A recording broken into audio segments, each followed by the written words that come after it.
Assalamualaikum warahmatullahi wabarakatuh. Waalaikumsalam warahmatullahi wabarakatuh. Halo Sobat Merasa, selamat datang kembali di podcast Merasa PGSD, ruang diskusi terbuka dari, oleh, dan untuk mahasiswa. Bagaimana nih kabarnya Sobat Merasa? Semoga selalu dalam keadaan sehat dan tentunya tetap semangat ya dalam menjalani aktivitas. Seperti biasa, podcast Merasa kali ini juga kami menghadirkan narasumber-narasumber inspiratif dari kalangan mahasiswa, dosen, dan juga umum. Dan kali ini podcast Merasa menghadirkan mahasiswa-mahasiswi berprestasi nih. Boleh disapa dulu nih Atuh ya, Sobat Merasa di rumah. Halo. Tak terasa ya Sobat Merasa, kita sudah berada di 2 episode terakhir podcast Merasa. Dan di episode kali ini kita hadir dengan tema bersinar bersama dalam semangat merdeka, kisah kolaborasi di balik sebuah prestasi. Tema ini mengajak kita semua untuk memahami bahwa di balik sebuah prestasi yang besar tentu ada proses panjang yang dipenuhi perjuangan, kerja keras, semangat pantang menyerah, dan tentunya kolaborasi yang sangat solid. Hari ini bersama saya Nova Dusya Fitri, kita akan berbincang bersama mahasiswa-mahasiswi hebat dari PGSD FIF Universitas Lampung yang telah mengharumkan nama kampus melalui berbagai prestasi dari tingkat nasional hingga tingkat internasional. Nah,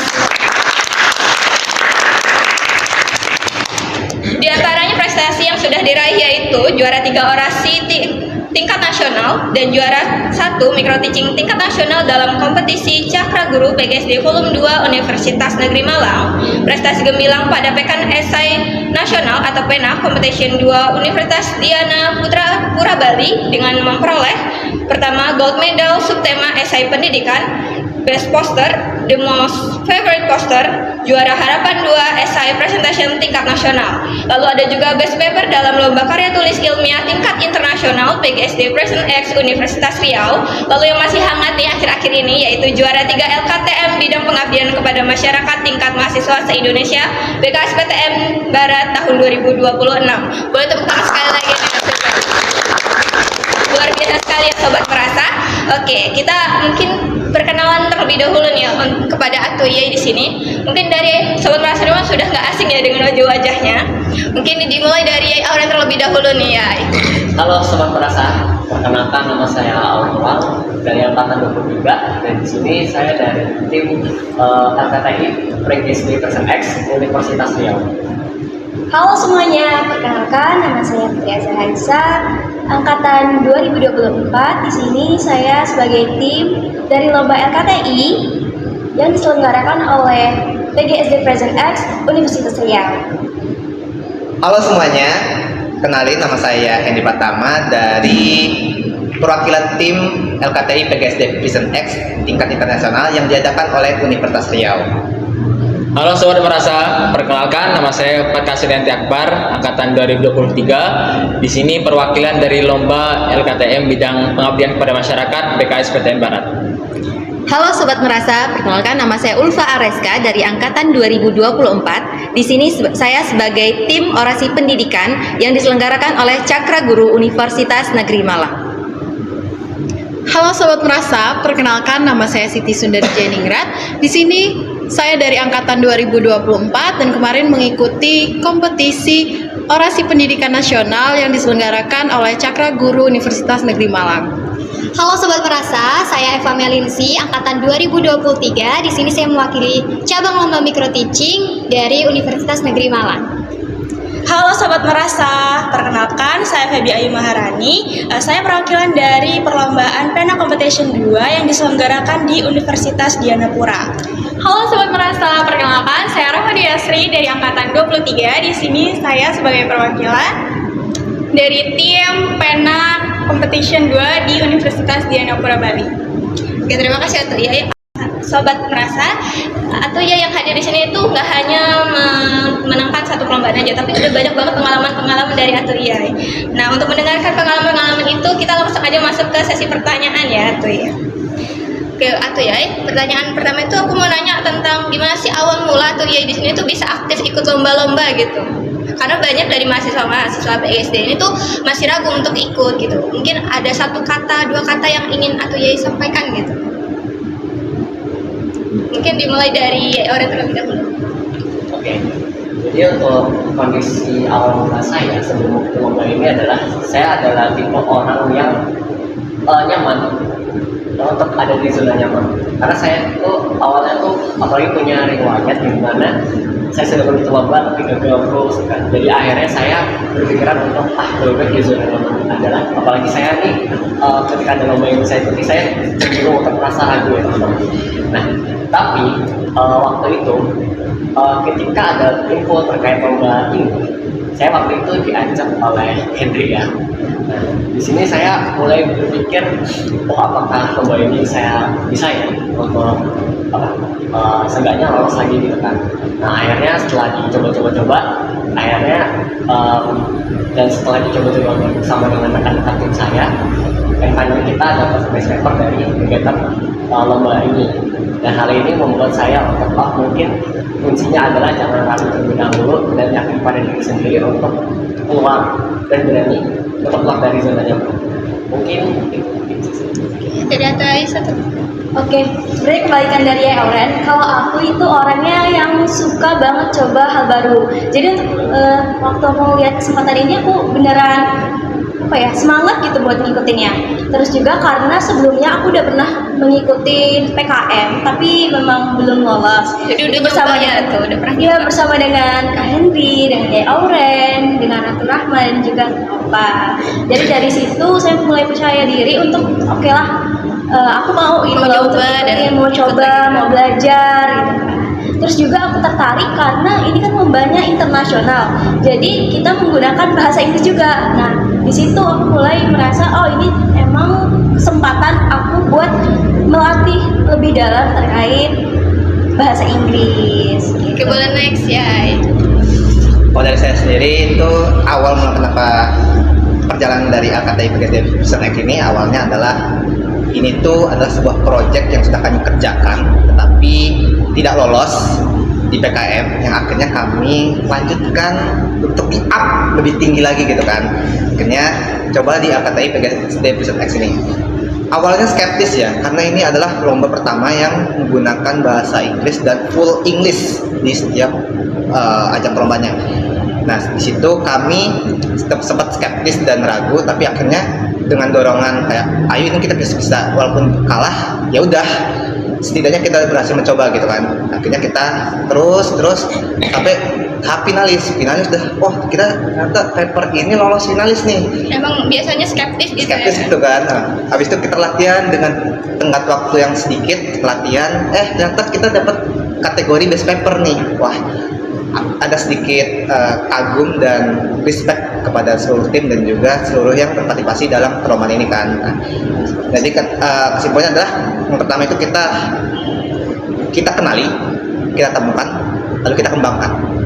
Setelah itu kita bisa beradaptasi. Itu aja deh. Oke, lanjut ya Kasa.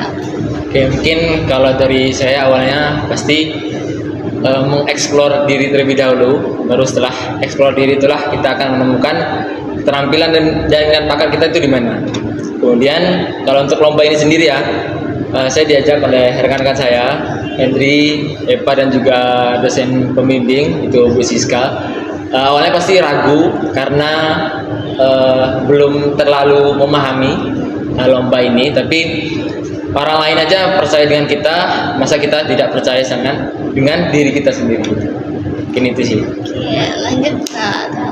Oke, kalau dari saya sendiri awal mula sampai pada perlombaan ini adalah karena memang dari awal saya masuk kuliah itu saya mencari kesibukan yang positif gitu. Nah, jadi mulai dari mengikuti organisasi, kegiatan-kegiatan gitu, dan sampai pada perlombaan ini yang memang diajak oleh Yai Perkasa, yang walaupun awalnya ragu gitu, tapi dicoba aja dulu, ya, dicoba aja dulu. Oke, kalau dari Atu sendiri gimana itu? Oke, kalau dari aku sendiri mungkin definisi terbawa arus itu ya itu aku karena awalnya dari lingkup pertemanan, terus mulai ada info lomba itu kan taunya dari temen tuh, pertama dari Ulfa dan Yai Perkasa diajakin lah. Nah disitulah aku mulai memberanikan diri untuk membuka jalan baru yang harus aku lewati. Itu sih.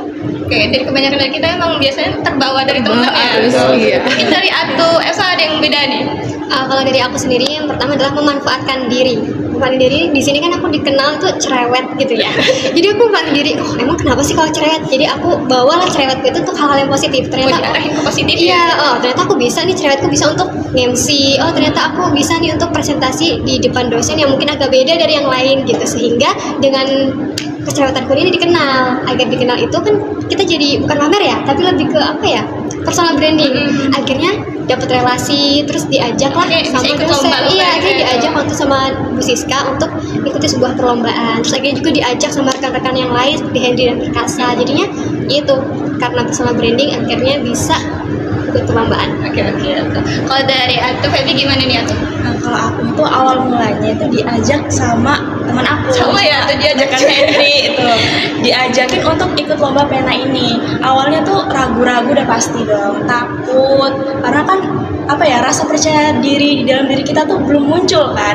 Sampai akhirnya dapet dorongan dari teman-teman satu tim untuk ayo bisa, kamu pasti bisa untuk mencoba hal baru ini gitu. Jadi kata-kata semangat itu ya Iya, yang membuat Atu benar. percaya untuk ikut Iya, lomba. memunculkan rasa percaya diri aku gitu. Jadi karena itulah aku bisa berani dan mau mencoba hal baru. Kita lanjut nih ke Atu Ama. Kalau aku sendiri, aku tuh suka nyoba, tapi aku nggak berani sendiri.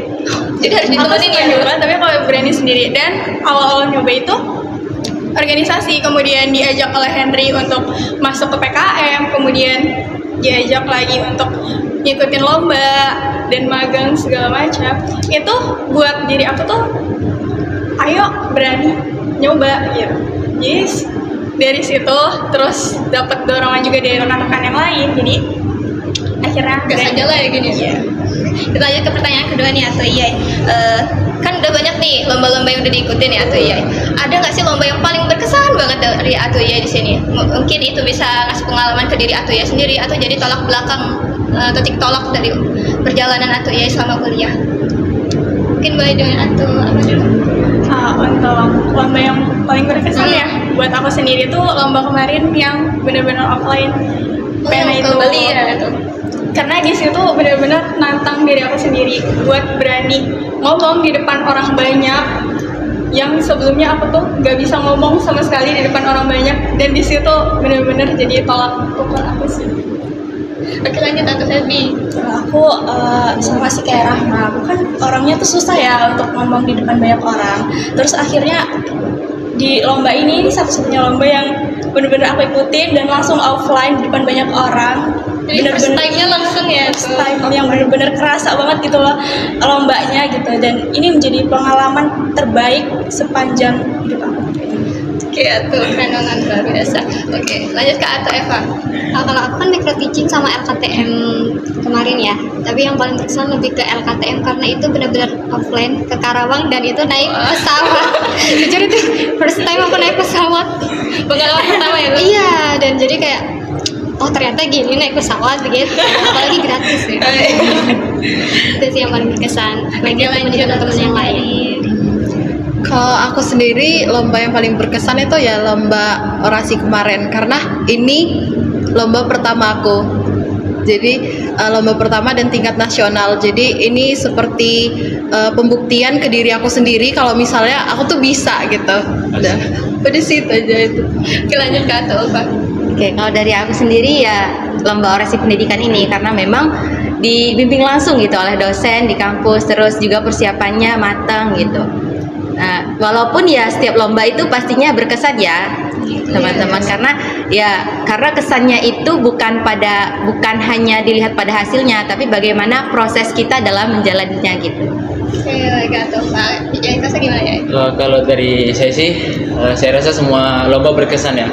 Karena di setiap lomba itu kita bisa bertukar ide dengan para peserta yang lainnya, offline maupun online. Itu ide-ide dari teman-teman kita yang di luar sana itu sangat-sangat cemerlang juga gitu. Kemudian kita bisa bertemu, menjalin relasi, dan juga mendapatkan pembelajaran dari mereka. Itu sudah menjadi suatu hal yang sangat-sangat berkesan. Jadi semuanya berkesan. Oke. Kalau dari Yai Henry nih. Kalau dari saya sendiri itu lomba yang kakak ikutin semua itu adalah sangat berkesan semua. Semuanya berkesan. Tapi kalau ditanya apakah yang paling berkesan dari berbagai lomba itu adalah yang pena kedua. Pena kedua itu kenapa berkesan? Karena prosesnya yang lama. Karena prosesnya kami mulai dari sekitar 5 bulan sebelum tahap perlombaan itu kami udah mulai cari ide, diskusi dan sebagainya sampai kita ke distract. Kalau kita ini nggak bakal bisa ngelanjutin ini nih. Tapi gara-gara kita komitmen dari berbagai masing anggota, akhirnya kita lanjutkan terus akhirnya lolos finalis. Kita latihan selama 1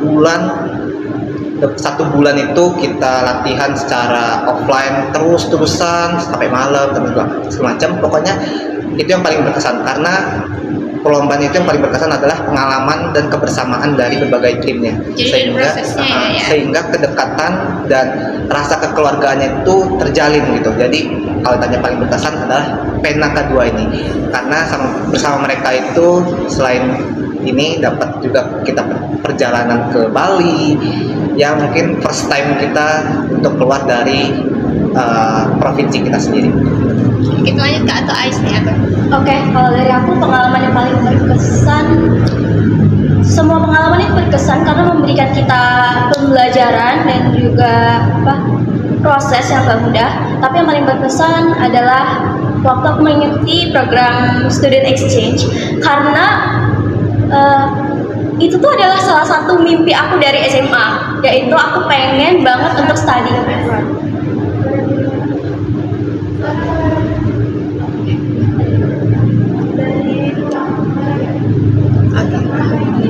Boleh next ke Ato Ais. Oh belum. Itu Yami.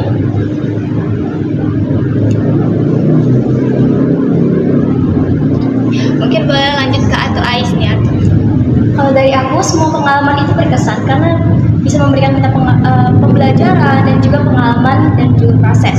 Tapi yang paling berkesan menurutku itu waktu aku mengikuti program student exchange ke Malaysia. Karena itu adalah salah satu mimpi aku dari SMA yang bisa terwujud di tahun kemarin. Pastinya waktu aku mau daftar ada rasa keraguan, tidak percaya diri, tapi alhamdulillahnya aku bertemu dengan teman-teman yang mensupport aku. Salah satunya Kak Hendri yang waktu itu mengikuti seleksi juga. Dia memberikan motivasi lah untuk aku untuk mencoba. Waktu itu aku tidak percaya diri karena yang pertama waktu untuk seleksinya itu sangat terbatas. Tapi ternyata setelah intinya itu kita tuh harus berani mencoba aja karena kita nggak tahu potensi kita segimana gitu. Jadi memang benar kalau nggak ada yang bisa menghalangi kita selama kita tuh mempunyai keberanian di dalam hati kita. Kita aja. Kalau dari Yai Aurin gimana nih Yai? Mungkin kalau dari saya sama ya seperti Kasa, Henry, sama Ais. Dimana semua prestasi itu adalah hal yang paling berkesan. Apalagi setiap prestasi itu adalah itu memiliki tantangannya masing-masing. Malahan yang menurut saya paling berkesan itu adalah prosesnya. Karena prosesnya itu ketika kita mengikuti lomba itu tuh pasti kita mengorbankan waktu, tenaga, pikiran sehingga menyusun konsep dari awal sampai akhir. Dan hal ini juga seperti yang dibilangnya terkait kebersamaan. Nah, jadi proses-proses inilah yang menjadikan prestasi yang sudah kita raih itu menjadi berkesan. Mungkin seperti itu. Oke, kita lanjut ke pertanyaan selanjutnya Ato Yai. Tadi kan udah dibahas sedikit tentang dari lomba-lomba yang udah Ato Yai sini ikutin, itu banyak banget tantangan dan juga kayak support dari teman-temannya gitu. Nah, gimana sih cara Ato Yai di sini untuk mempersiapkan lomba itu biar jadi lomba yang paling berkesan untuk Ato Yai? Mungkin boleh dijawab dari Yai Aurin dulu. Jadi untuk terkait persiapannya persiapan untuk lomba itu. Jadi untuk tentunya itu adalah kita harus lihat dulu ini tuh lomba apa yang kita ikutin. Karena kalau kita nggak ngerti atau nggak tahu untuk ikuti lomba yang mau kita tujuin, itu malah kita bingung sendiri kan. Jadi sebetulnya kita harus mengenai dulu lomba apa yang kita ikutin. Terus selanjutnya adalah kita harus melihat terkait ketentuan, terus prosedurnya bagaimana. dan apa aja yang harus dipenuhi seperti itu. Jadi dari segala macam proses itu IAIRN mau lihat dulu gimana sih lomba ini akan berlaksana gitu ya. Jadi, kita screening dulu lah terkait lombanya. Nah, terus selanjutnya yang paling berkesannya seperti yang bilang tadi terkait prosesnya itu. Jadi kalau prosesnya itu terdiri dari bagian awal hingga akhir gitu.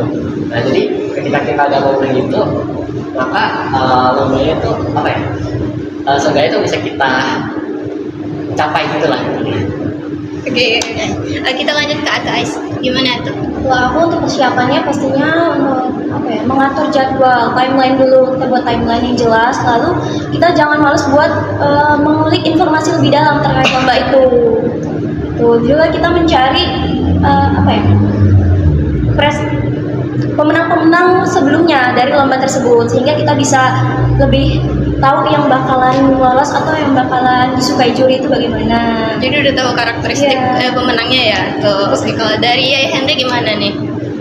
Mungkin dari tadi kayaknya disebut terus nama Kak Henry. Jadi aku mau tahu gimana sih mungkin dari segi Yai Henry itu nyari tim atau itu gimana? Oke, kalau dari kakak sendiri, ini kan kakak terkait LKTM ya, LKTI ya. Nah, jadi dia tuh berbasis riset dan pengembangan gitu ibaratnya. Nah, kalau dari kakak sendiri, yang pertama kalau kakak dapat info terkait perlombaan itu, kakak analisis dulu. Nah, perlombaan ini bagaimana, timelinenya, deadline-nya dan sebagainya. Lalu panduannya, kita panduannya kita analisis berapa anggota tim sih yang perlu kita capai, apa sih temanya. Kalau kita temanya sejalur kayak pendidikan, oke, masih bisa ambil. Habis itu kakak langsung nyari nih, cari tim, karena ini kan berbasis riset dan pengembangan, yang artinya kita butuh sebuah inovasi kan.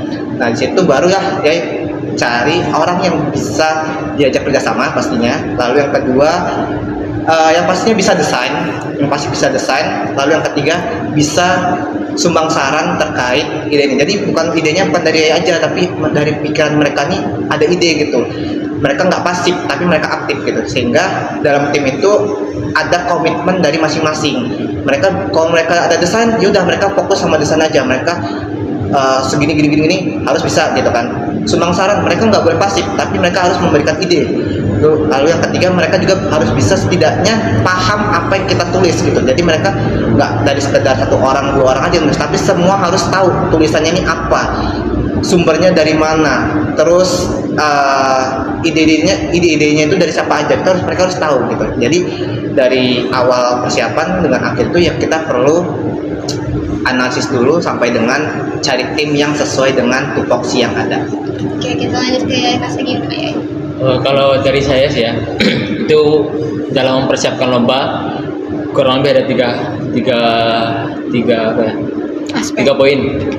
tiga poin, karena setiap lomba ataupun setiap hal itu harus kita persiapkan, karena barang siapa yang gagal mempersiapkan maka ia sedang mempersiapkan kegagalan. Yang pertama itu menyusun timeline kapan kita harus menyusun karyanya, kapan kita harus latihan, dan kapan kita harus menjaga badan kita. Kesehatan itu perlu.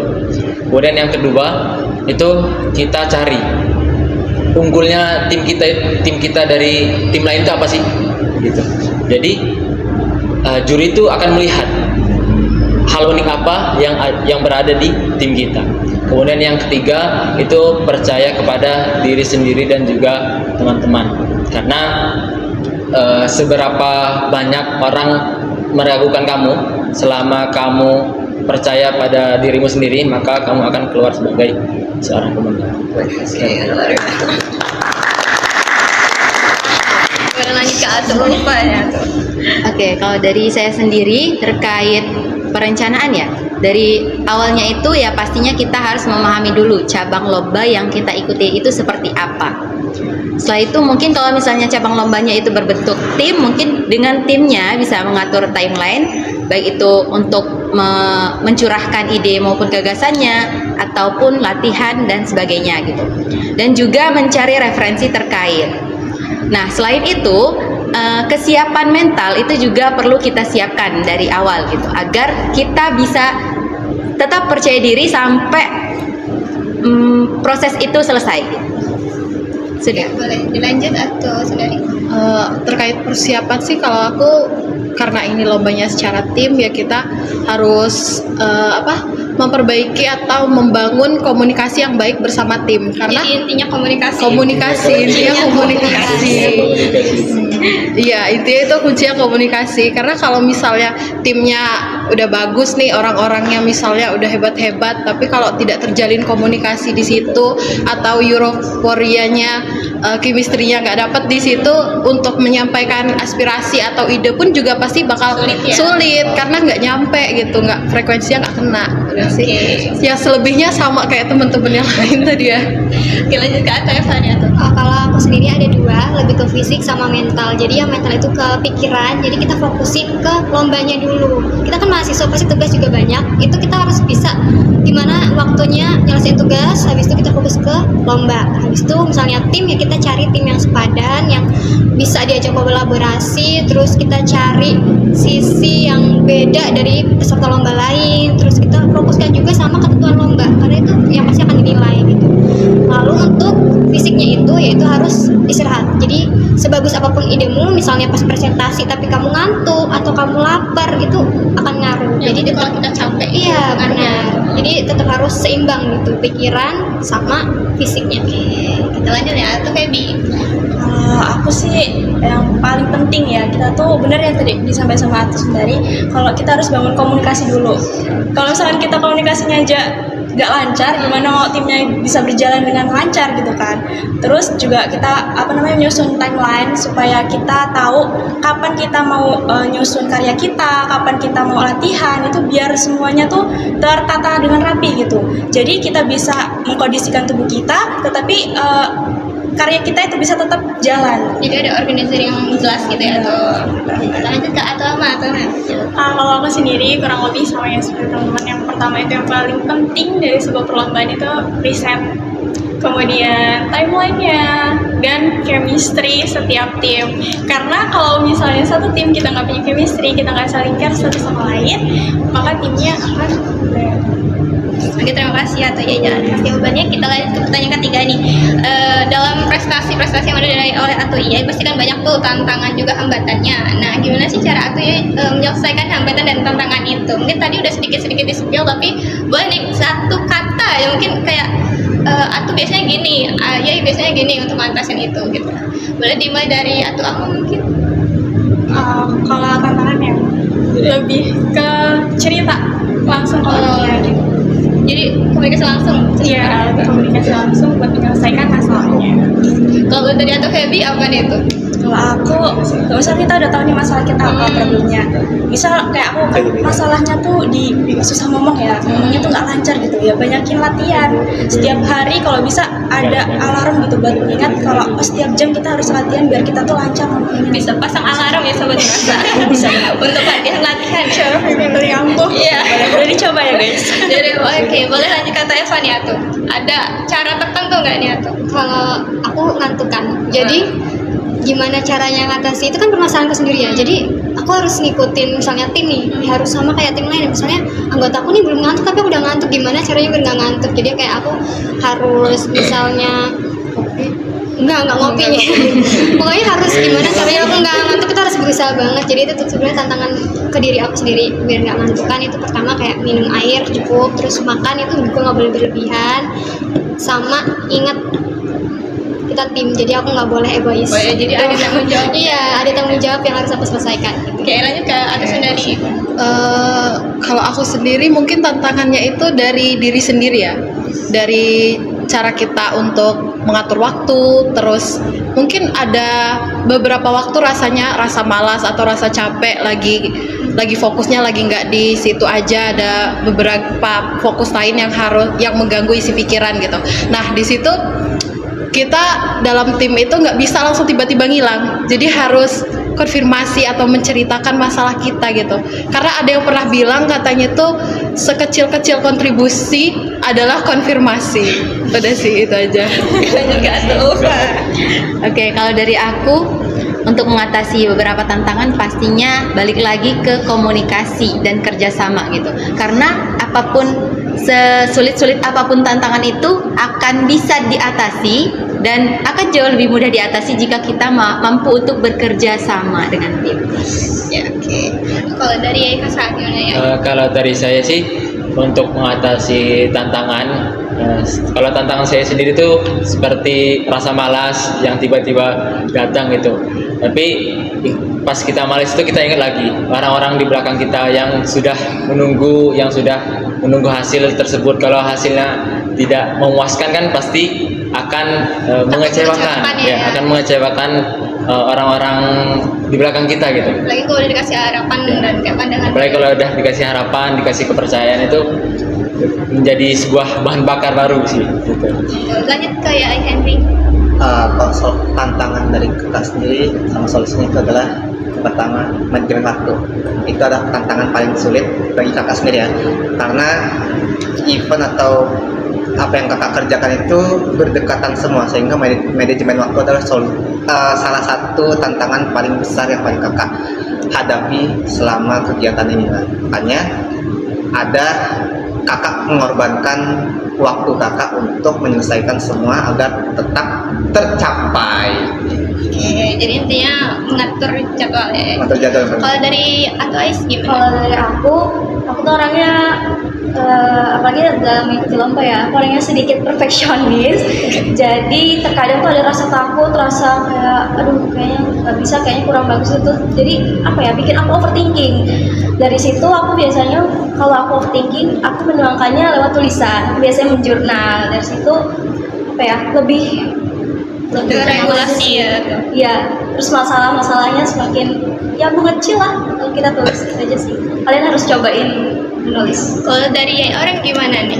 Kalau dalam menghadapi tantangan itu mungkin yang dimulai adalah dari diri sendiri, karena pasti dari diri sendiri kita tuh mungkin ada beberapa faktor yang kesulitan ya, seperti contohnya itu waktu, terus kondisi fisik juga dan lain sebagainya. Jadi kita harus menghadapi itu dulu.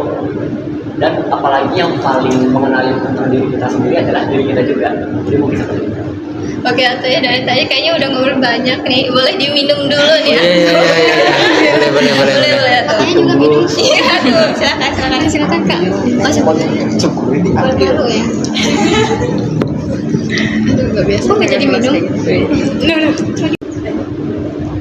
Oke, Atuh, ayo kita lanjut ya Atuh. Udah pada lega kan tenggorokannya nih Atuh? Udah, seger nih. Oke, pertanyaan selanjutnya nih Atuh. Menurut kalian seberapa penting sih kerja sama tim dan juga komunikasi untuk saling membangun rasa percaya gitu untuk memenangkan suatu kompetisi? Mungkin bisa dimulai dari Oren. Oke.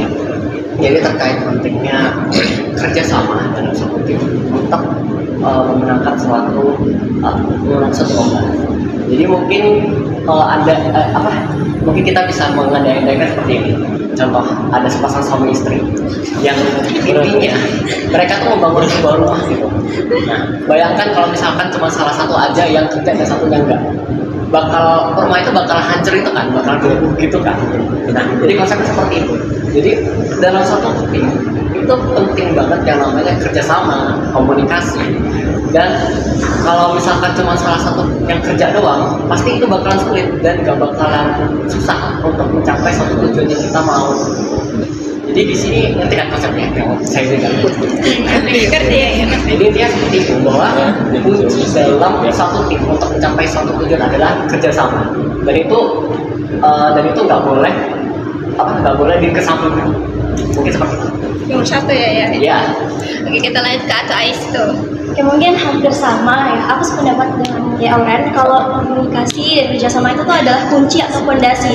Tapi aku menekankan di sini tuh dari komunikasi itu penting juga bagaimana cara kita menyampaikan pesan yang ingin kita sampaikan agar tim kita itu tidak tersinggung ataupun miskomunikasi ataupun salah paham. Jadi penting juga bagaimana cara kita menyampaikan pesan tersebut. Oke, dari Henry silakan ya. Oke, dari kakak sendiri sangat berpendapat dan sepakat kalau kerjasama dan komunikasi itu penting untuk dalam perlombaan atau dalam tim ya. Kenapa? Kalau kerja sama tim itu kita perlu karena mereka masing-masing anggota itu punya tupoksinya, harus dibagi tupoksinya, harus bisa kerja sesuai dengan apa yang diberikan. Itu adalah kerjasama. Lalu komunikasi itu sangat penting, malah lebih penting daripada kerjasama.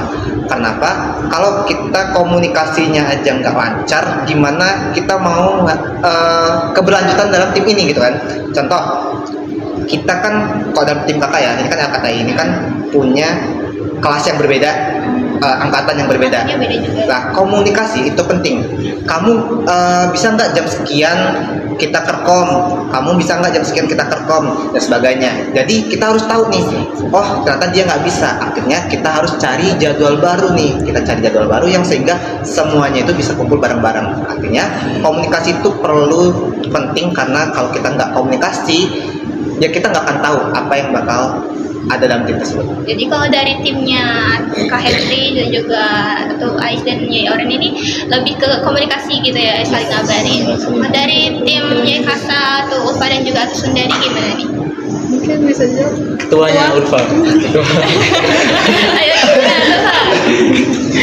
Oke, kalau menurut saya sendiri terkait komunikasi dan kerjasama dalam tim itu sangatlah penting, benar-benar sangat penting ya, karena setiap keberjalanan kita dalam proses perlombaan itu tidak akan bisa berjalan dengan maksimal dan terstruktur jika kita komunikasinya kurang gitu antara tim kita gitu. Begitupun kerjasama. Kalau misalnya kita menyelesaikan sesuatu mengikuti perlombaan ini, tentunya kerjasama itu sangatlah dibutuhkan gitu, karena kita perlombaannya itu tim.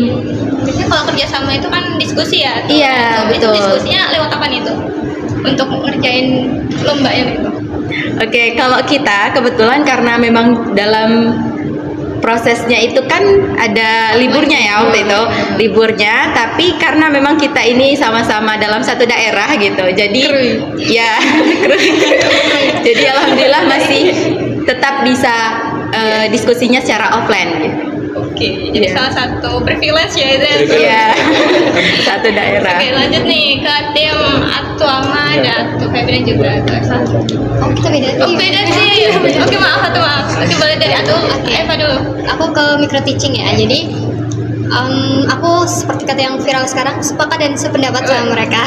Cuma ada tambahan nih, iya ada tambahan, yaitu saling support. Jadi ketika kita tim itu harus saling support, karena setiap sisi dari kita tuh walaupun apa itu udah percaya diri, pasti ada sisi yang kayak agak takut, agak ragu. Nah, jadi saling support di situ penting banget.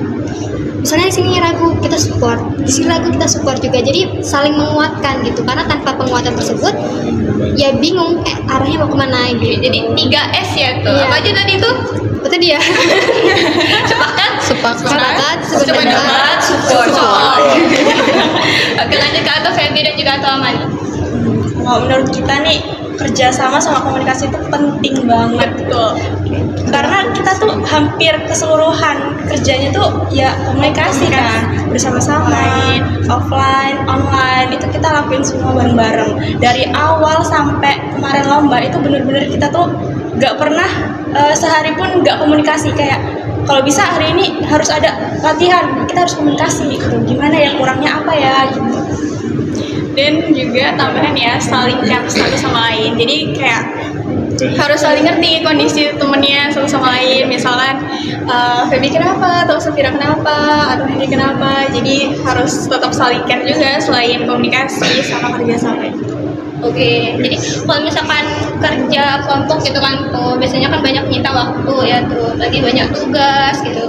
Nah pasti tuh ada tuh timbul rasa lelah, capek, aduh aku pengen istirahat gitu pasti kan. Nah itu gimana sih dari masing-masing atau ya di sini untuk menyemangatin diri lagi gitu tuh, biar percaya kalau lelah ini cuma sesaat, nanti pasti ada hasil yang luar biasa gitu.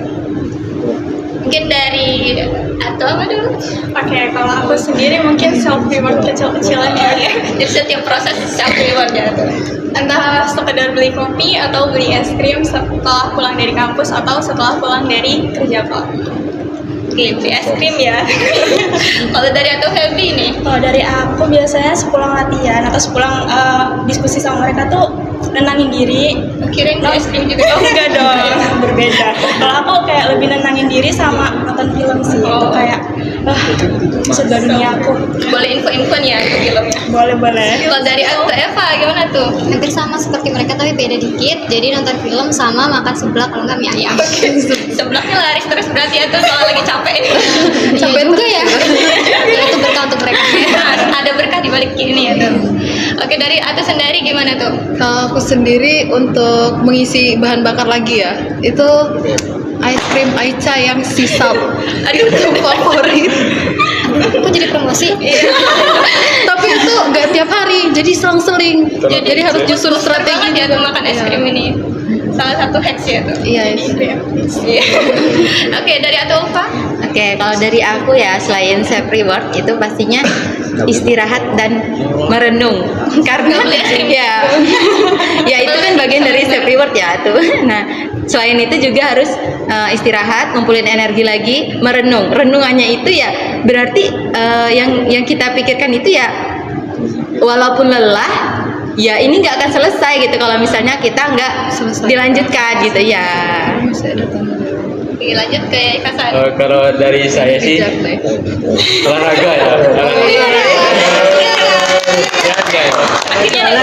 Olahraga karena kalau kita olahraga kan yang pasti sehat.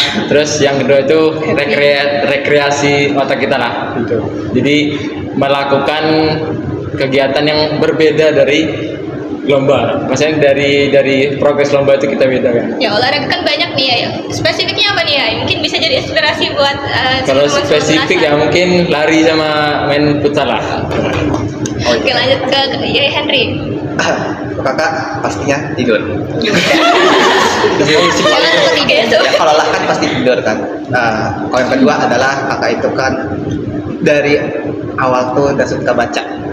Maksudnya baca bukan baca buku pelajaran sebagainya, baca novel sama baca komik. Nah itu kakak tuh kok komik hampir tiap jam, tiap hari selalu baca sampai sekarang dari SMA. Makanya itu adalah pusat pelarian kakak kalau kakak lelah atau kakak sedang tidak baik-baik saja. Jadi dari baca jurnal ke baca komik ya.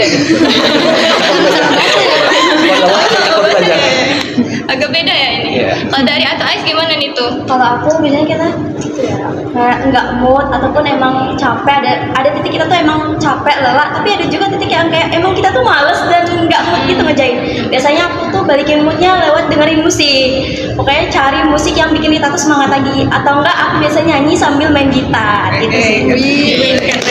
Boleh banget ya kapan-kapan kita nyanyi. Jamming. Oke, dari Ayai Auren gimana nih Ayai? Kalau dari saya sendiri sih lebih ke fokus untuk aku sendiri dulu. Jadi kalau misalkan lagi kondisi lagi capek atau lagi stres gitu kan, nah jadi kalau dari saya tuh butuh untuk me time gitu. Entah itu ngapa-ngapain kayak Ais contohnya dengerin musik atau main gitar atau lain sebagainya gitu. Jadi melakukan hal sendiri gitu ya. Yang penting pikiran yang bikin stres itu keluar dulu lah. Jadi kaum introvert nih kayak gini biasanya. Terus selain itu, ini kakak juga biasanya bercerita sih, tapi ke orang yang dekat aja gitu. Tapi kan memang kan sering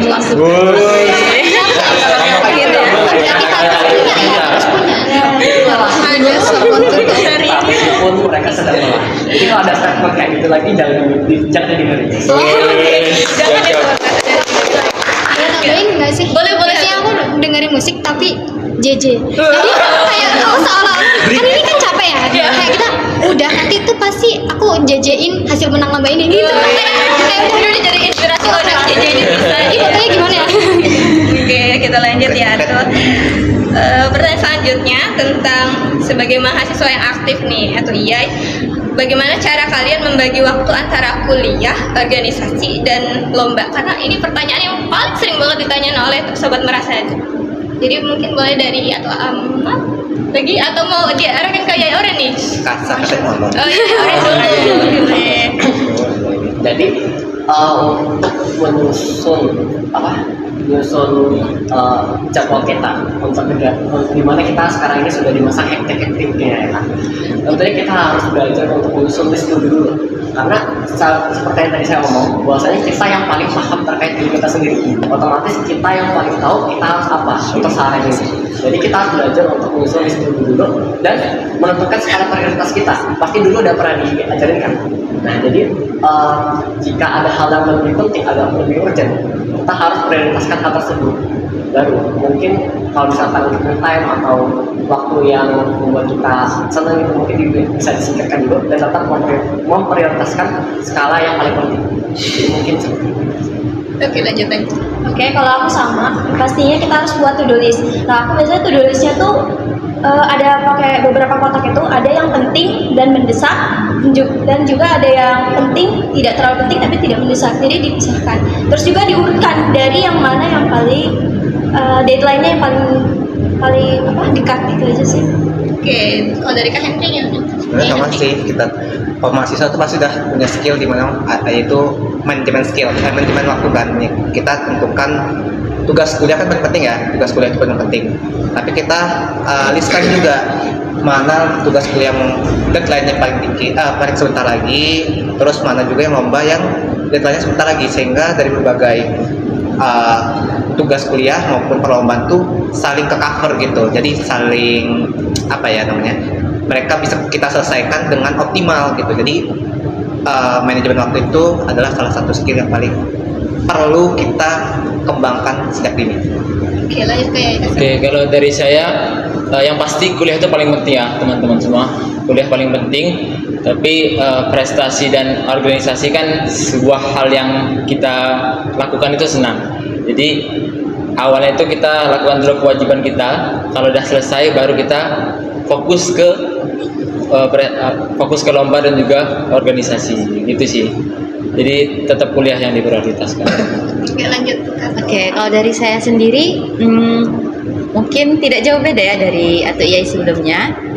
Yang pasti kita itu harus bisa menjadwalkan mana yang lebih penting dan dengan waktu yang dekat gitu. Jadi hal-hal yang tidak akan kita laksanakan itu bisa kita jalankan secara terstruktur. Lanjut Kak Sundari. Mungkin jawabannya sama ya kayak yang lain, itu mengatur skala prioritas dan rentang waktu yang paling mendekati. Tapi ada lagi tambahan dari aku yaitu mengendalikan diri.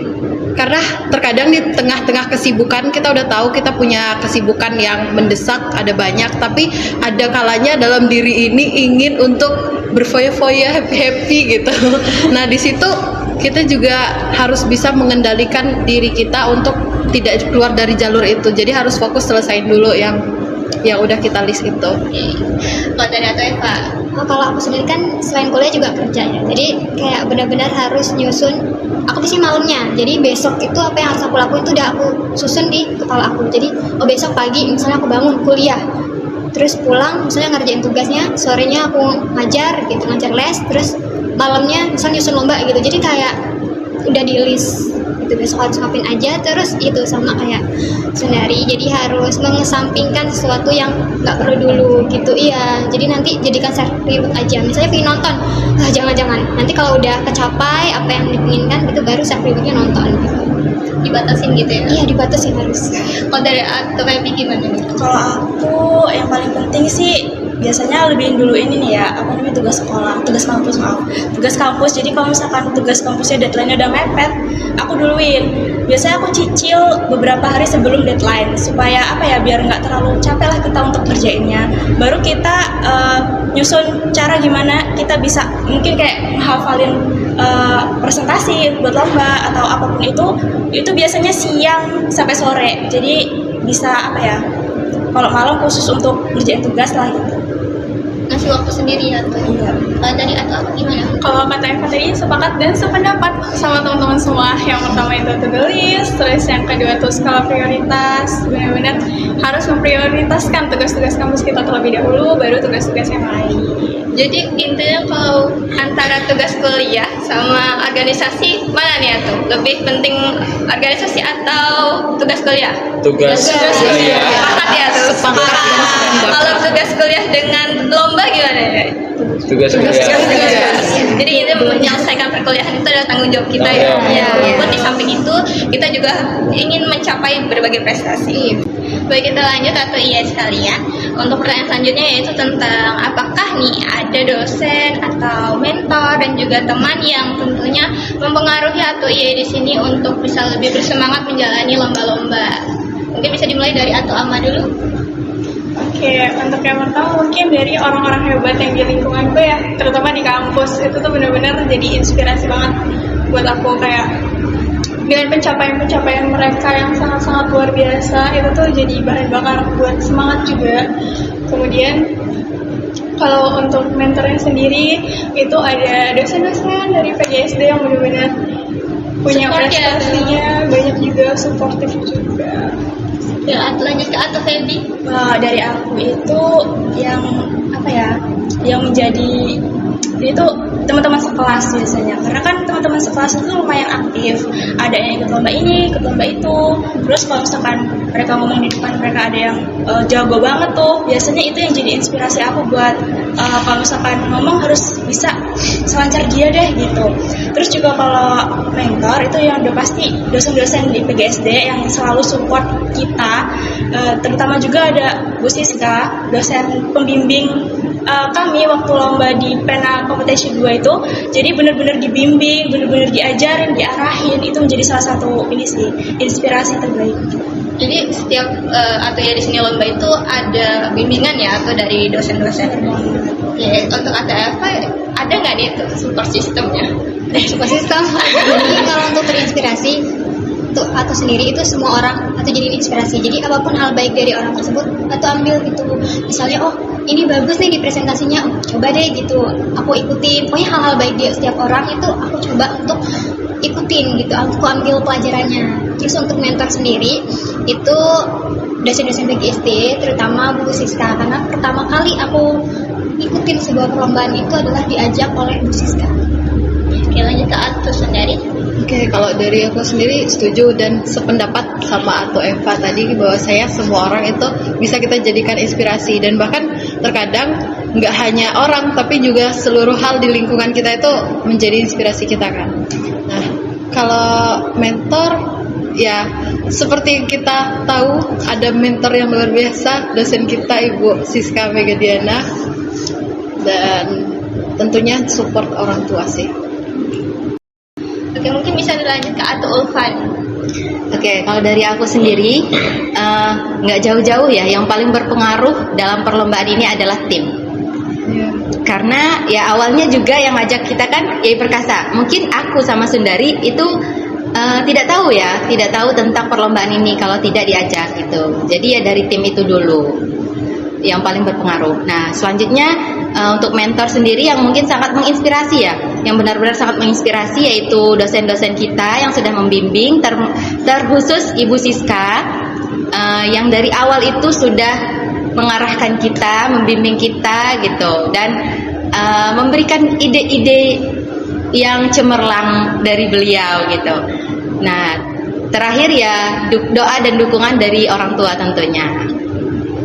Dilanjut nih Yai Kasa. Oke, kalau dari saya sebenarnya mau ucapin banyak terima kasih kepada dosen-dosen PGSD, kemudian khususnya Bu Siska yang sudah membimbing sejak awal ikut lomba, terus juga dari prodi, dari fakultas, dari univ itu sangat-sangat mensupport.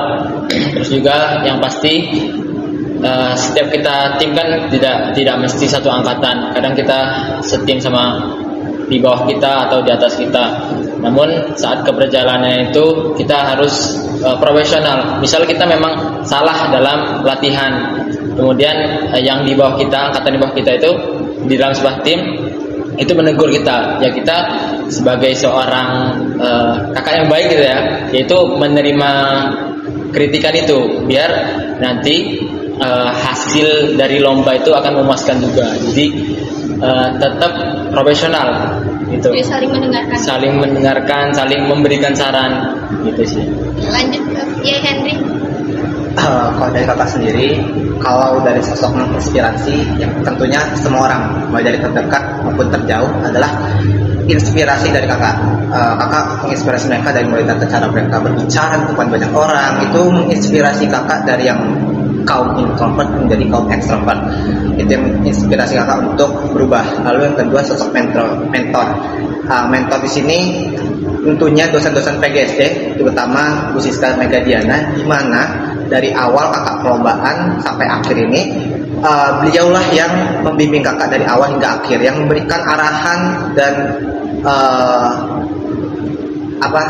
support dari awal hingga akhir kakak perlombaan. Lalu ada juga komentar dari influencer dari kakak sendiri, ada influencer yang kakak kagumi ya ibaratnya. Nah, itu adalah Kak Royhan Saidi, di mana dia adalah spesialis terkait kepenulisan esai maupun KTI. Di situ kakak ambil tips-tips dia, mulai dari apa aja yang harus kita tulis dan cara penyampaian presentasi yang baik dan benar itu dari dia, sehingga paper-paper yang telah kakak buat sampai saat ini alhamdulillah berhasil lolos seperti itu. Itu kakak ambil tips-tips dari beliau. Lalu untuk support sendiri itu tentunya ada orang tua yang sangat-sangat mensupport kakak untuk mengikuti semua kegiatan. Lalu yang terakhir adalah dari pihak prodi, fakultas maupun universitas yang telah mensupport kakak dari ikut perlombaan offline ini maupun online, sehingga kakak bisa memaksimalkan potensi kakak di PGSD ini. Baik, baik. Dilanjut nih ya. Atau Ais, gimana tuh? Kalau aku sosok inspirasi yang aku kagumi itu ada satu seorang influencer juga sama, itu Roma namanya. Dia dia menginspirasi aku lewat jurnal dan juga manifesting. Jadi dia menjelaskan tentang manifesting, bagaimana cara afirmasi, dan itu sangat berpengaruh untuk diriku. Lalu terkait mentor, pastinya kita harus memanfaatkan privilege. Kita di sini di PGSD ini kita diberikan privilege oleh dosen-dosen yang sangat mendukung kita di cabang lomba manapun yang kita ikuti. Lalu terkait support, pastinya tidak lupa adanya support dan dukungan dari orang tua. Kalau dari Yai Auren? Kalau dari saya sih mungkin udah jauh ya. Dari yang paling dekat dengan saya adalah keluarga saya yang sudah memberikan inspirasi saya terkait diri saya sehingga sampai saat ini. Terus kalau misalkan bicara mengenai mentor, mungkin bisa dikatakan sebagai dosen-dosen yang ada di PGSD ini, dan khususnya Bu Siska yang dalam lomba ini sudah membimbing kami dari awal hingga akhir. Selain itu juga terkait inspirasi juga, ini saya bisa melihat dari orang-orang yang ada di sekitar saya, dan ini mungkin cakupannya luas juga karena mereka adalah orang-orang yang bisa memberikan dampak yang positif tertentu bagi saya, karena memang setiap orang adalah guru yang terbaik untuk kita jadikan pembelajaran. Dari yang Atu sampaikan ini, ada nggak sih pembelajaran hidup yang paling Atu dapatkan selama mengikuti kompetisi? Kalau tadi kan hal yang paling berkesan ya. Nah, ini tuh lebih ke pelajaran yang Atu dapatkan setelah mengikuti kompetisi-kompetisi ini. Mungkin bisa dimulai dari orang dulu. Kayak pembelajaran yang saya dapat atau statement yang mungkin bisa ditanamkan sejak dulu ya, adalah kata-kata terkait bisa tidak bisa harus bisa. Seperti yang saya tadi bilang, bahwasanya saya adalah orang yang ragu dan cenderung berada di zona nyaman. Dan statement ini bukan sedikit, mungkin bisa dibilang lebih dalam cakupan luas, itu merubah pandangan saya terkait ke depannya, bahwa ketika ada peluang itu lebih baik untuk dicoba dulu. Mau bisa atau nggak bisa, dicoba aja ambil. Bahkan itu harus ditanamkan ke diri kita untuk harus bisa. Jadi kayak sedikit ada paksaan gitu. Dan mungkin jadi lewat paksaan ke diri sendiri gitu ya, tapi dalam bentuk yang tetap positif ya. Dalam bentuk yang positif. Jadi seperti menangkap stimulus ke diri kita sendiri. Kalau dari Atu Ais nih? Kalau aku, statement yang pertama itu jangan pernah ragukan dirimu sendiri, karena kamu tuh nggak akan tahu sampai potensi kamu tuh sampai mana kalau kamu terus raguin diri kamu sendiri. Yang kedua, nggak akan ada kata siap untuk memulai. kita nggak akan pernah siap. Iya, kita nggak akan pernah siap, kita nggak akan pernah percaya diri untuk memulai sesuatu karena percaya diri itu dibangun dari proses yang kita lakukan, kayak latihan. Nah itu bikin kita percaya diri. Tadi sih. Lanjut. Oke. Kalau dari kakak sendiri, yang pertama itu adalah kita perlu percaya pada diri sendiri. Kita nih harus tahu dulu diri kita nih misalnya apa dan sebagainya. Baru kita harus percaya pada potensi yang ada. Setelah itu baru kita kembangkan. Lalu yang kedua adalah kita jangan pernah takut gagal. Karena kita aja hidup aja harus merangkak dulu, harus berjalan tertatih, baru bisa sampai lari kita kan. Nggak mungkin kita lahir bisa langsung lari gitu kan. Jadi ada proses gagalnya, ada proses berhasilnya, tapi itu yang membuat kita untuk berkembang seperti itu. Lanjut nih ya Ikasan. Oke, kalau dari saya sendiri sih yang pertama itu yang pasti adalah percaya proses. Karena mengapa percaya proses? Langkah pertama itu sangat menentukan kita dan juga teman-teman yang mungkin di luar itu menemukan jati diri kita. Kita tidak pernah tahu apa yang akan kita dapatkan sampai kita melangkah. Seperti itu. Kemudian yang kedua dan mungkin yang kedua dan terakhir adalah selalu percaya kepada pencipta kita. Karena saat kita merasa bahwa setiap yang kita lakukan itu kita merasa bahwa kita selalu dibarengi oleh sang pencipta kita.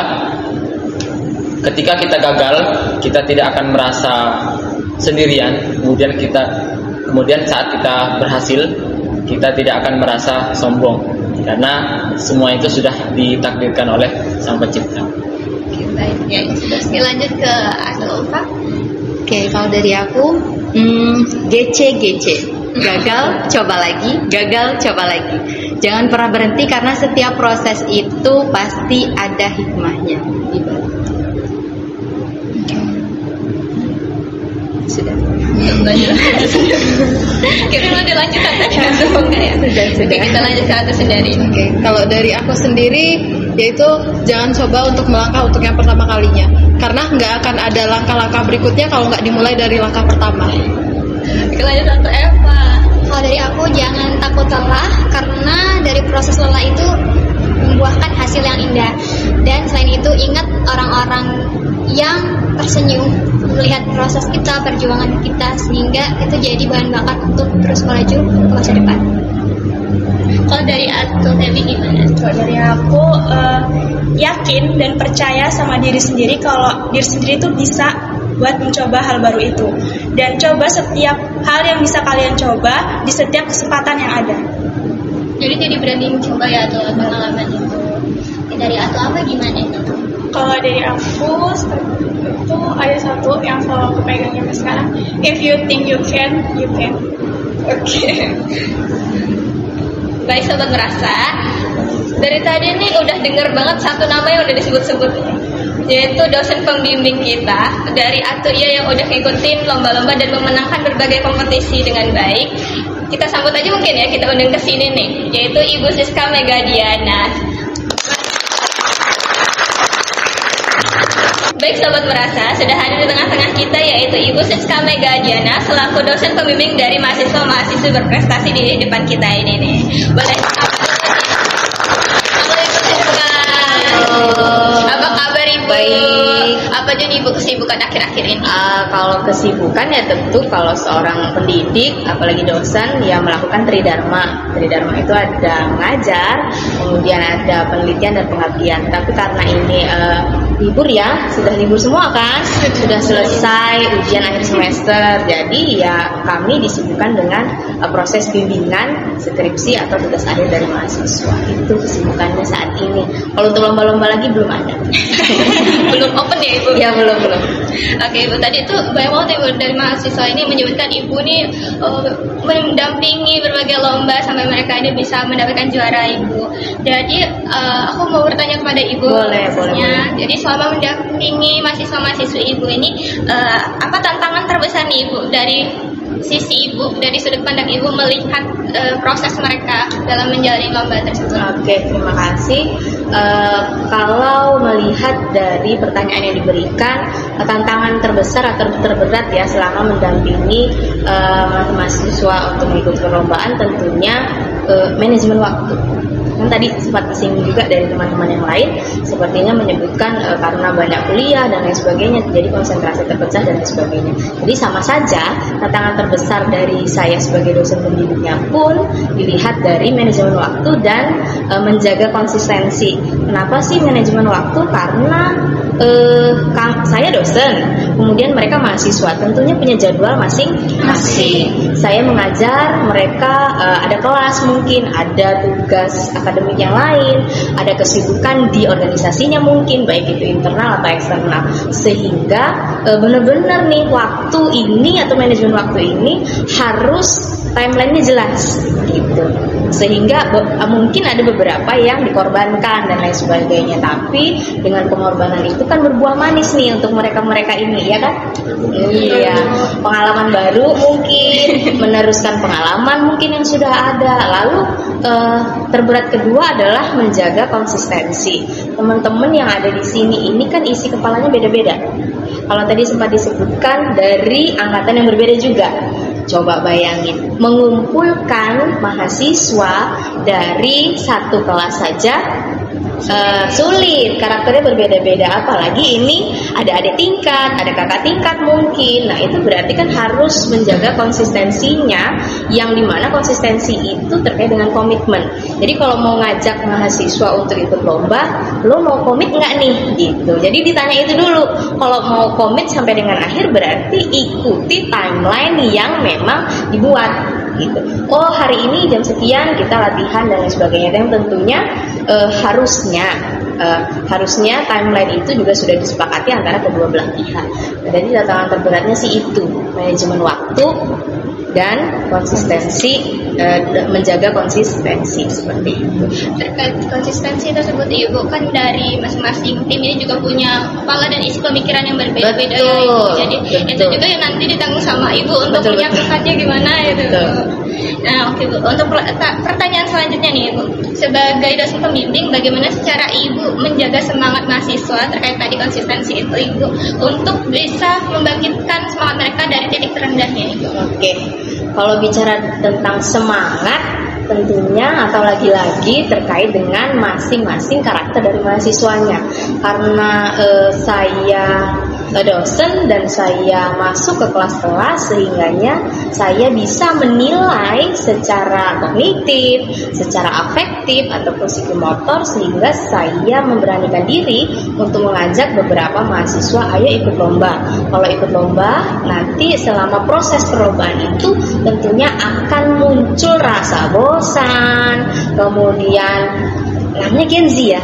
Kalau Gen Z ini kan kemudian bukan hari ini, misalkan detik ini bisa dia senyum, tapi tiba-tiba 1 detik kemudian dia nangis meraung-raung, itu bisa saja terjadi gitu loh. Gen Z yang saya hadapi ini Gen Z. Maka untuk menjaga semangatnya, mungkin saya memberikan treatmentnya itu saya mengikuti alur dari Gen Z itu sendiri. Lo mau apa sih sebenarnya? Mau gue jajanin nggak gitu, misalkan hal-hal seperti itu.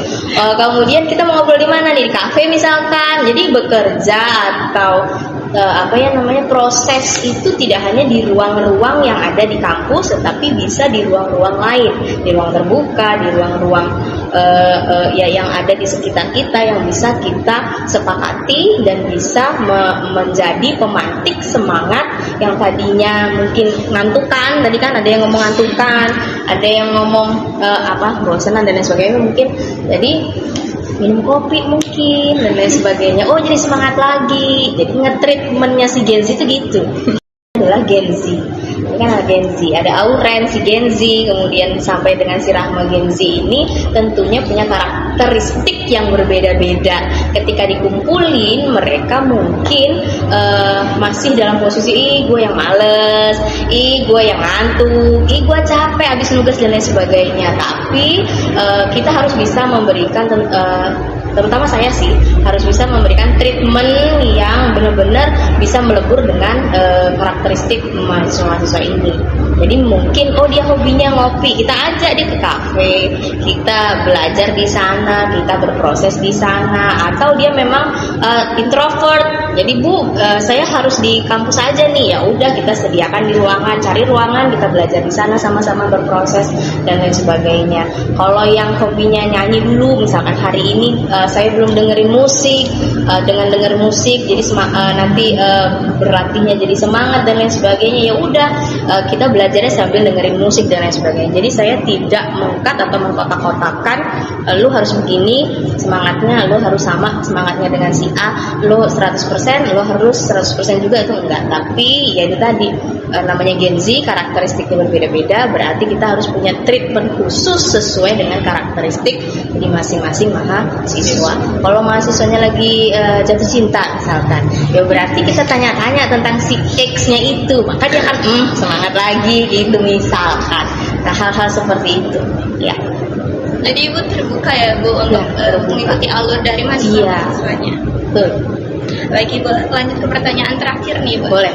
Yaitu bagaimana sih perasaan Ibu ketika melihat mahasiswa-mahasiswanya ini tampil berjuang saat lomba, ataupun kan dalam setiap perlombaan itu belum tentu menang ya Ibu. Oke. Perasaan Ibu bagaimana? Oke, kalau pertanyaannya bagaimana ketika melihat mereka meraih prestasinya ataupun tidak berhasil ketika perlombaan itu berlangsung, tentu kembali lagi ke visi atau misi utama.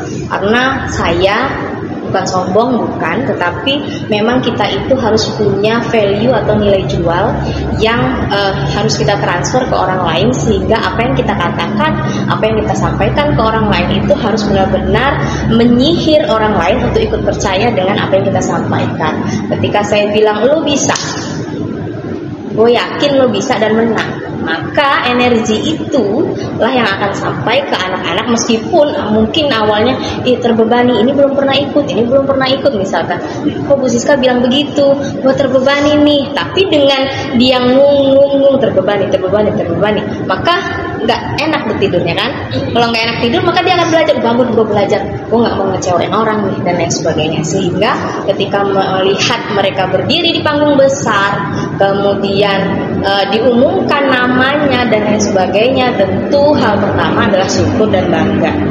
Syukurnya karena kita percaya dengan kemampuan kita yang kita transfer ke anak-anak atau ke mahasiswa itu, dan mahasiswa bisa memberikan timbal balik energi positif itu sehingga bisa menaklukkan segala arena pertandingan, mau itu arenanya skupnya internal, kemudian nasional, bahkan internasional pun, baik itu offline maupun online.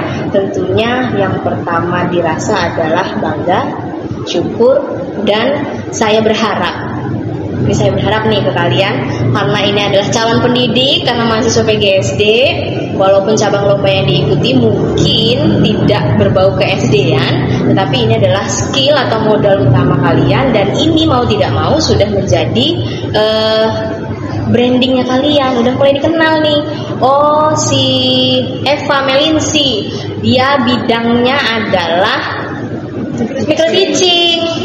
Jadi benar, itu brand namanya. Kemudian Henry misalkan, oh dia brandnya adalah tulis menulis, maka orang akan tahu Henry adalah seorang penulis, baik itu nulis sajak ataupun nulis karya tulis ilmiah yang berbau ilmiah. Auren mungkin fotografi dan lain sebagainya.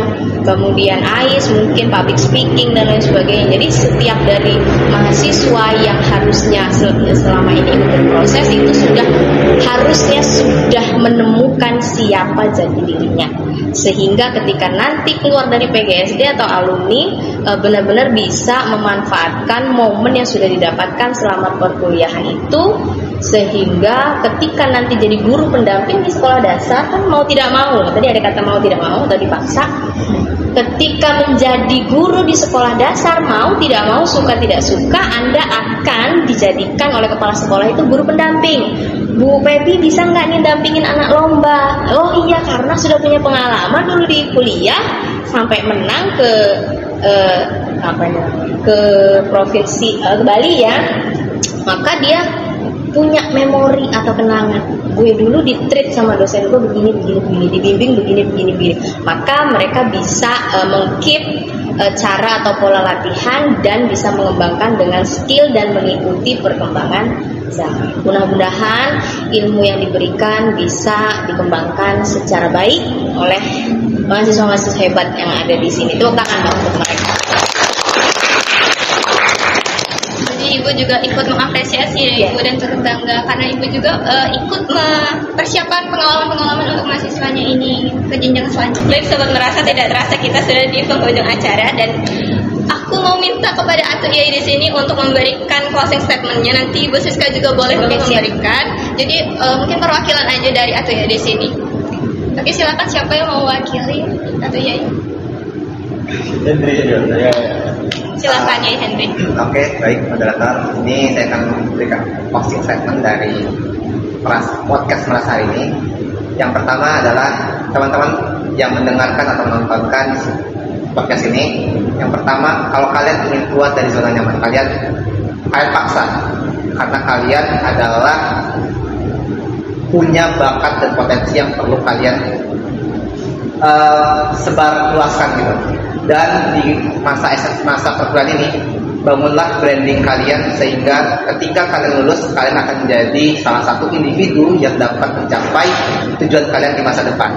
Lalu dari beberapa teman hebat hari ini, saya menemukan bahwa tiap orang itu punya masalahnya sendiri, punya masalah batin, dan mereka berhasil untuk mengalahkan diri sendiri dari rasa kemalasan, rasa penakut, dan rasa tidak percaya diri mereka, sehingga mereka dapat duduk di sini dengan bangga menceritakan pengalaman mereka dari perlombaan hingga dari awal hingga akhir, sehingga mungkin dapat menginspirasi teman-teman yang mendengarkan, sehingga teman-teman di sini bisa sedikit merasakan kebanggaan pada diri sendiri bahwa teman-teman telah berhasil, sudah menjadi individu yang membuat orang termotivasi. Mungkin dari saya seperti itu. Oke, boleh Ibu Siska. Baik, kalau dari saya mungkin sebagai dosen, apalagi dosen pembimbing ya, diamanahi sebagai dosen pembimbing, tidak banyak kata-katanya, tapi itu harus ada dan ditanamkan dalam diri setiap mahasiswa, bukan hanya mahasiswa yang berprestasi yang ada di sini, tapi untuk Sobat Merasa yang ada di luar sana yang mendengarkan, dimanapun berada dalam situasi atau kompetisi apapun, meskipun tidak berkompetisi juga tidak masalah, yang penting tanamkan dalam diri Vini, Vidi, Vici. Apa itu? Saya datang, saya lihat, saya menang. Gitu.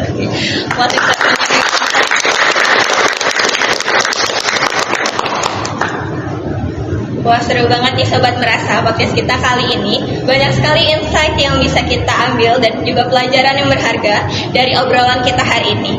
Dari cerita Atu Yai semua di sini, kita belajar bahwa prestasi bukan hanya sekedar kemenangan atau gelar saja, tetapi juga tentang sebuah proses, kerja keras, dan juga konsistensi yang harus ditanamkan dalam diri kita masing-masing agar kita berani untuk berkembang.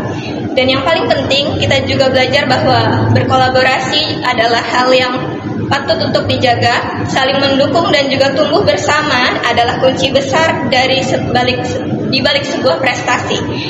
Semoga cerita inspiratif yang sudah disampaikan oleh Atu Yai di sini bisa membawa kita dalam kondisi dan situasi yang sama yang pernah dilalui oleh mereka. Dan terima kasih banyak untuk seluruh narasumber yang sudah bersedia hadir dan menyempatkan waktu untuk datang di podcast kali ini. Saya Nova Dwisya Fitri, selaku moderator pada podcast kali ini juga memohon maaf bila banyak kesalahan, pengucapan dan juga perilaku. Kepada Allah saya mohon ampun. Akhir kata, terima kasih sudah menjadi Sobat Merasa yang selalu menonton podcast ini dengan setia. Saya akhiri, wassalamualaikum warahmatullahi wabarakatuh. Waalaikumsalam warahmatullahi wabarakatuh. See you.